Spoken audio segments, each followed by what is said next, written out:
đầu làm báo tôi đã biết là nếu mà đi lại khi làm báo mà không đúng định hướng ấy, đi vượt ra ngoài khuôn khổ ấy, là có hậu quả rồi. Có điều hậu quả đến mức nào thì mình không hình dung được.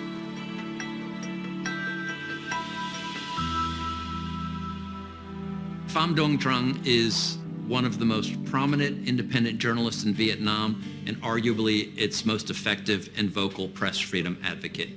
And ultimately, that's why she's in prison now. Tại vì từ lúc nhỏ Trang đã cảm thấy là xã hội Việt Nam có những điểm gì đó thể hiện sự bất công. Nên Trang tự nghĩ là lớn lên phải làm cái gì đây để làm cho đất nước mình có cái sự bình đẳng hơn.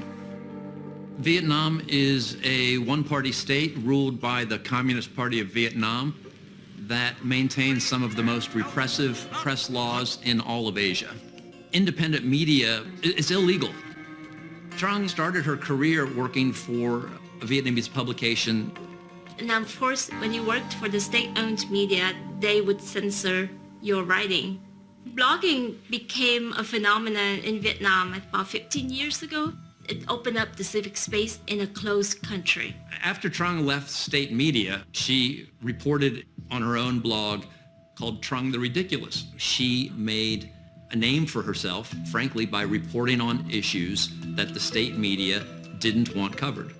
Trang cứ dấn thân vào, thì càng dấn thân thì Trang càng bị công an theo dõi và đàn áp. CPJ was calling for years for the Vietnamese government to stop its harassment, stop its intimidation, stop its physical abuse of Trang. When you meet with Trang, one of the first things you would notice that she now walks with a permanent limp. And this was a result of her first well-documented physical assault at the hands of state authorities back in 2015 when she was reporting on an environmental protest. Đứt dây trắng chéo và coi như là nó đọng rất là nhiều dịch ở đầu gối.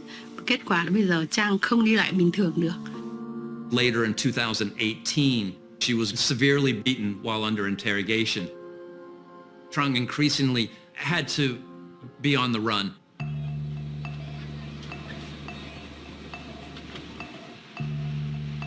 Thì Trang phải trọ phải đến hơn 50 cơ sở. Vì là trọ ở những nhà mà tương đối có điều kiện vật chất thì để sở công an dễ. Her reporting was always rooted in the notion that the state is violating its own laws against the people. And that's what made her such a target. So when authorities arrested Trang in October 2020, she was charged with violating Article 88 of the Criminal Code. Any reporting that's perceived as remotely critical of the state falls under this law. She was sentenced to 9 years in prison. Trang thì thực ra mà nói là Trang muốn dùng cái ngòi bút của Trang để phản ánh cái hiện thực xã hội Việt Nam. Có lần Trang cũng tâm sự với mẹ là mẹ ơi phải kiên định, kiên trì và kiên cường. Kiên định đấy có nghĩa là con đường Trang chọn là con đường chông gai nguy hiểm. Nhưng mà Trang vẫn dấn thân. Her dream is a democratic Vietnam. This was about how journalism can affect societal change. Because she said every country needs a generation to sacrifice for it to be better. If we don't do this, who else will?